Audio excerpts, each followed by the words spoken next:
I know I had heard about it a while ago, a year or two ago, from people telling me like, oh, how great the game is, and I was sadly disappointed when I picked up the game after hearing the hype from all the other players.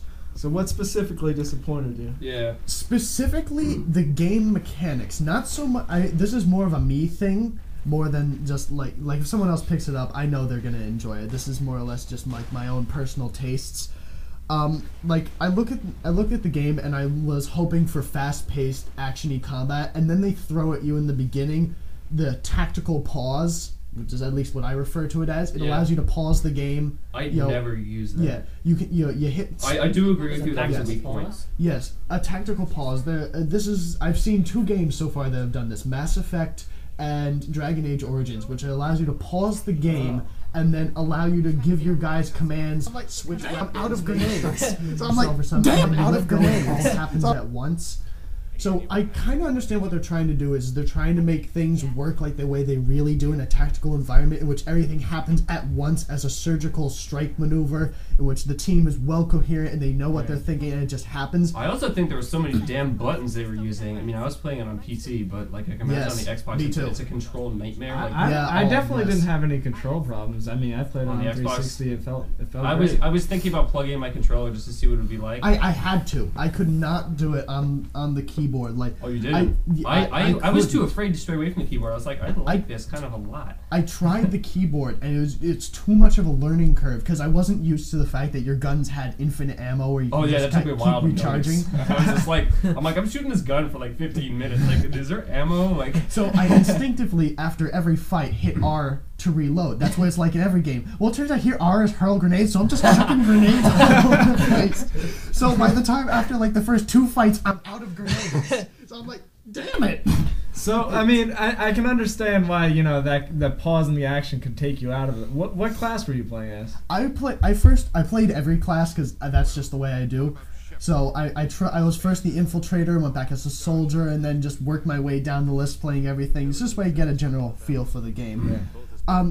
Honestly, there's not, at least in the beginning, there's not much differentiation between the classes other than simply how much shield you get. I'm assuming it gets progressively more differentiated as you go along. But the other thing too was annoying was the constant screens to tell you what to do. Every time you hit U to open up your skill bar, it tells you how to use the skill bar. It's like, thank you, I already know how to do this. But apparently they don't get that message, and they keep telling you every time you open it, and it becomes obnoxious to a point.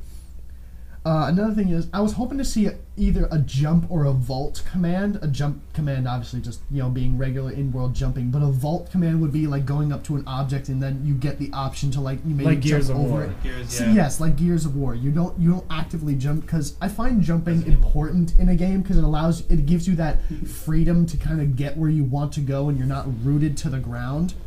Because that also brings me over to the command to cover thing that I wanted to see. But what I mean by command to cover is a button that you hit to enter the cover system. Because especially in areas where I was running for my life because my shield was depleted, you're running and you're hitting objects and it keeps snapping you into the cover. And I never had any of these problems. Yeah, me neither. It's mostly the way I play because I'm a guerrilla fighter. So it involves me doing a lot of running back and forth because it keeps snapping to I played the soldier and I just gunned down any jackass that was dumb enough to stand in front of me. Yeah, I mean, like, since I was playing through as the infiltrator first time around, I didn't have nearly as much shield as you. I mean, I would take like 2-3 shots and I'd be running for cover and using medipacks to heal myself. So I had to keep doing a lot of running, and every time you run into something, bam, you're snapped into cover and you get shot to pieces.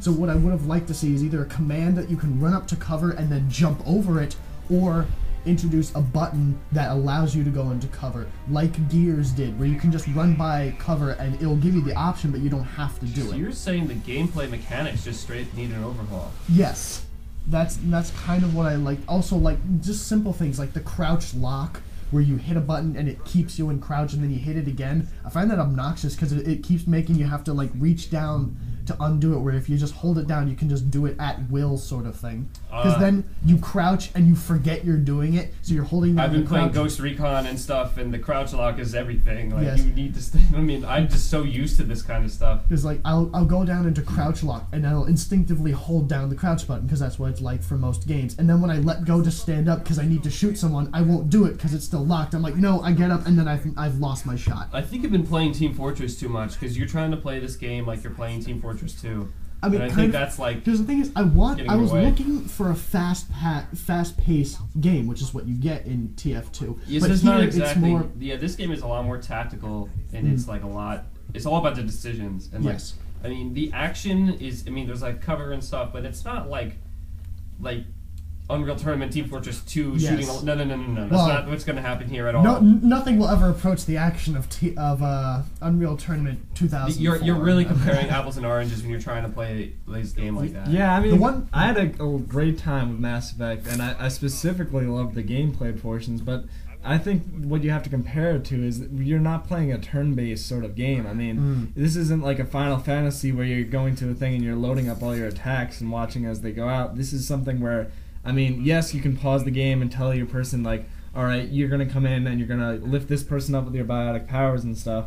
Or you could just play through it like Tim plays through it, and you can just go in there, take your gun out, and kick some ass. And I mean, awesome. For an RPG where you can really get a real sense of character development and customization, I think it's actually like really ahead of pretty much any other game.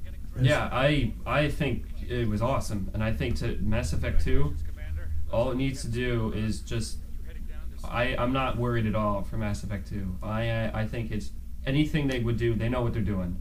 The one thing they were talking about was like the interrupts, like you can in the Chief and I were talking about this, where you could talk to someone and in conversations you can just interrupt them and tell them to stop, and and then you could like talk over them or something. Like those are cool things, like things to make you more in the conversation. When I was playing Mass Effect 1, I was so engrossed by every conversation I was in, even if it was the dumbest thing.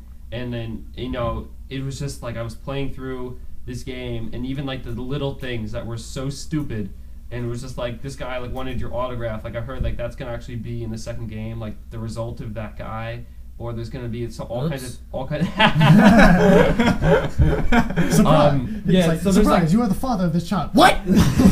It was just there's like a lot of things in there that would it made you feel like you really are engrossed, and then like now like you're gonna get more of that.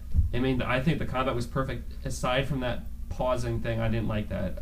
But outside of that, Mass Effect 2, it just needs to be Mass Effect 1. Everything they're gonna. I mean, I'm not worried. I have so much faith in BioWare and their beautiful ports to PC. And even, I mean, that's all they do. I mean, granted, they're great ports, but minus the R reload / grenade throw. Reload your gun. No. Well, the fact we don't have ammo is a great thing because I can just keep shooting.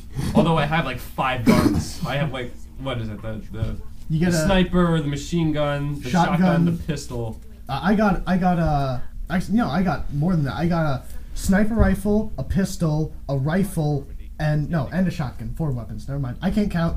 Yeah. And then there's a grenade launcher too. Hey, it's the future. And then you got grenades and all kinds of stuff. You're allowed to hold more than 2 weapons. That's the other thing. I didn't like the way they made the grenades with like the Chuck Frisbee. Because they were direct fire. That's not what a grenade is supposed to do. It's a different type of grenade. Yeah, I hardly used them. I had so many guns that I didn't unless care. you're me, and every time you're done with a fight, you chuck a grenade. I mean, I look just at to top it off. I look at BioWare, and I think they Leave really no evidence. With the first game, they really had a great product. They They pretty much took everything that worked with them from Knights of the Old Republic, and then they made it their own, franchise, and they took everything that was great, like the conversation system, and they pushed it further. The combat, and they pushed it further. And you look at this next game, and I mean, they really could stand as innovators. I mean, being able to carry over your own character to the second game, I mean, that's amazing. I've thought about that for years. I never thought it was really going to be possible. And now they're going to be able to do that. You mentioned the interrupting thing. That was actually something they planned on putting in the first game, but with a lot of developers, time becomes a major issue. They're going to nail down the graphics, which I guess I don't know what it's like for the PC, but on the consoles, on the PC is lit. I can't even come up with words. I looked at. I mean, it didn't even support the size for my monitor, which may have been my issue. You're talking about Mass Effect 1. Yes, Mass Effect 1. All right, never mind. But he's talking about Mass Effect 1 because in Mass Effect 2, at least on the console side, they're promising to fix some of the frame rate hiccups that you would occasionally run into.